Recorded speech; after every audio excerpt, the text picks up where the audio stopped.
Hello guys. तो चलिए, आप सबका फिर से स्वागत है हमारे और आपके अपने चैनल हाँ जी में।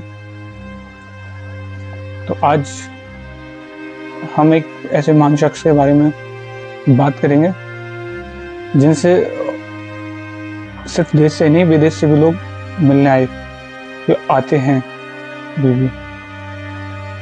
तो चलिए शुरू करते हैं। थोड़ा सा पीछे आएंगे 1973 में।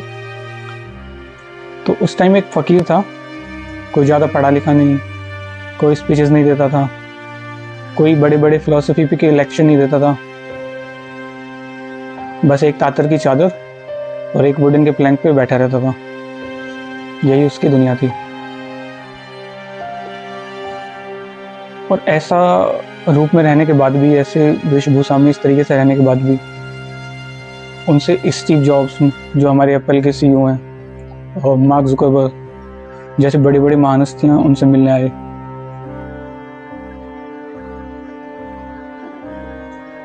एक हॉलीवुड की बहुत बड़ी एक्ट्रेस हैं जूलिया रॉबर्ट्स, वो कन्वर्ट होके हिंदू बन गई उन्हीं की वजह से। और एक रामदास नाम से एक हार्वर्ड के प्रोफेसर, उनसे मिलने के बाद पूरी तरह बदल गए। उन्होंने एक ऐसी किताब लिखी जो 60 साल बाद भी आज भी जिसे लाखों लोग पढ़ते हैं, लाखों लोग उससे इंस्पायर होते हैं। तो कौन थे ये फकीर? इन्हें कहां से आया था ये नाम? नीम करोली बाबा। और क्यों आज 2026 में भी उनका नाम सुन के लोग रुक जाते हैं? तो चलिए बात करते हैं इन्हीं के बारे में। तो नीम करोली बाबा का जन्म लगभग 1900 के आसपास एक छोटे से गांव अकबरपुर, जो कि उत्तर प्रदेश के फिरोजाबाद डिस्ट्रिक्ट में पड़ता है। जन्म का नाम था लक्ष्मी नारायण शर्मा और ये एक अमीर ब्राह्मण थे। ये अमीर ब्राह्मण की फैमिली से बिलोंग करते थे। इनके पिता थे पंडित दुर्गा प्रसाद वेदाचार्य। घर में कोई तकलीफ नहीं थी, कोई फाइनेंशियल कंडीशन वीक नहीं थी, या किसी भी की तरह की कोई दिक्कत नहीं थी। 2 बड़ी बड़ी हवेलियां थी अकबरपुर में। एक बहुत ही कंफर्टेबल लाइफ, ब्राह्मण खानदान और पढ़ना लिखना, अच्छी जिंदगी, सब कुछ सेट था। लेकिन लक्ष्मी नारायण शर्मा कुछ और ही सोच रहे थे। 11 साल की उम्र में उनकी शादी कर दी गई और जिनसे उनकी शादी हुई उनका नाम था राम बेटी, जो कि पंडित रेवती राम की बेटी थी। तो छोटी उम्र में उस टाइम शादियां हो जाती थी। उस टाइम छोटी उम्र में 11, 12, 15 साल की एज में शादी हो जाती थी।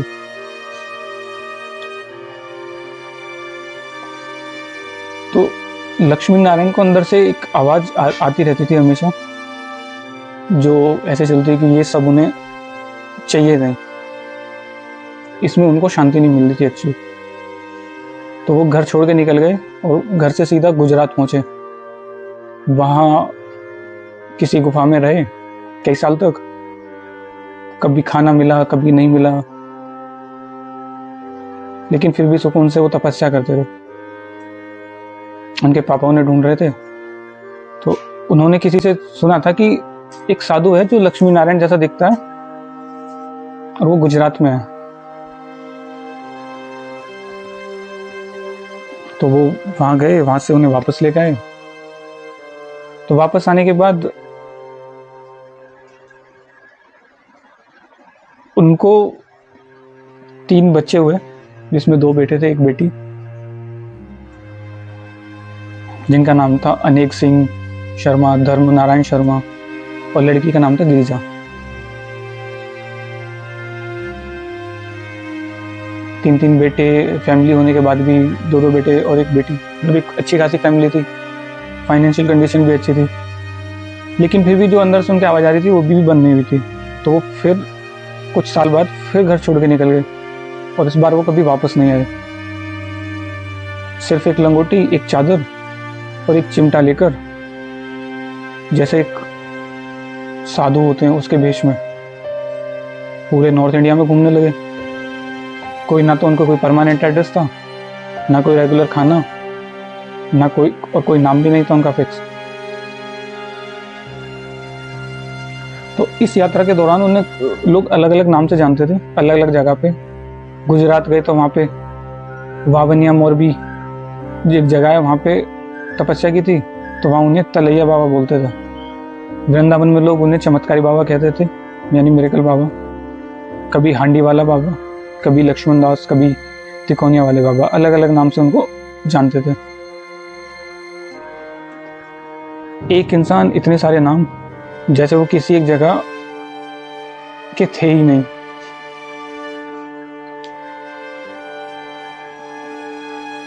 तो एक दिन की बात है, तो लक्ष्मण दास, जब उनका नाम लक्ष्मण दास था, तो एक ट्रेन स्टेशन पर गए फरुखाबाद, चलते चलते थक गए थे, भूख लगी थी, तो वो एक ट्रेन के फर्स्ट क्लास एसी में चढ़ गए। तो थोड़ी सी दूर चलने के बाद टीटी आया, और वो टीटी एक एंग्लो इंडियन एग्जामिनर था। तो उसने देखा फर्स्ट क्लास में एक साधु ट्रेवल कर रहे हैं, आधा नंगा, एक साधु के वेश में जैसे होते हैं। तो उसने टीटी ने उनसे टिकट मांगा, उनके पास टिकट नहीं था, उन्होंने जवाब नहीं दिया। दोबारा टीटी बोला, टिकट के लिए पूछा, वो फिर से चुप रहे। जब तीसरी बार बोला और फिर से चुप रहे, तो टीटी को गुस्सा आया और टीटी ने उनको ट्रेन से उतार दिया। तो जिस स्टेशन पे उतारा था वो था नीब करोरी गांव। तो उतारने के बाद फिर टीटी ने ट्रेन मास्टर से बोला, जो ट्रेन का हेड था ट्रेन चलाने के लिए, पायलट से, उसको सिग्नल दिया। तो ट्रेन चलाने की कोशिश करी, लेकिन ट्रेन नहीं चली। काफ़ी देर कोशिश करते रहे, ट्रेन नहीं चली। तो इंजन में कोई टेक्निकल फॉल्ट भी नहीं था, कोई एक्सप्लेनेशन नहीं थी। स्टेशन पर ट्रेन से उतर के सारा क्राउड इकट्ठा हो गया, जो पैसेंजर ट्रैवल कर रहे थे। पैसेंजर परेशान, ड्राइवर परेशान, टीटी परेशान। फिर किसी लोकल ने कहा कि यार, जिस साधु को तुमने उतारा है वो कोई आम साधु नहीं है, उन्हें वापस बुलाओ एक बार। टीटी गया बाबा के पास, माफ़ी मांगी और उन्हें वापस ट्रेन में बिठाया। जैसे बाबा ट्रेन में बैठे, ट्रेन फिर से चलने लगी। तो उस टाइम पे जब बाबा ट्रेन में चढ़ रहे थे, उन्होंने 2 शर्तें रखी थी टीटी से। तो टीटी ने बोला, बताओ क्या है बाबा शर्तें। तो बाबा ने कहा, पहली बात, इस नीब करोरी गांव में एक रेलवे स्टेशन बनाओ, यहाँ के लोगों को मिलने के लिए बहुत दूर जाना पड़ता है। और दूसरी बात, आगे से साधु के साथ इज्जत से पेश आना। तो टीटी ने हाँ कह दिया। तो बाबा ट्रेन में चढ़ने लगे और मजाक करते हुए बोले, क्या मैं ट्रेन स्टार्ट करवा सकता हूँ, या मेरा काम है क्या। जैसे ही वो अंदर गए, ट्रेन स्टार्ट हो गई। ये भी एक मैजिक था। इतना चमत्कार होने के बाद तो बाबा वहीं पे ज़्यादा टाइम बिताने लगे। वो जगह उत्तराखंड के नैनीताल के पास है। इस जगह को कैची नाम से जाना जाता है। और इसका कैची नाम कैसे पड़ा, कैची आया एक सीजर से, सीजर। तो वहाँ पे एक शार्प कट है जो सीजर की तरह, कैची की तरह है, तो उसी के नाम पे इसका नाम सीजर कैची रखा गया।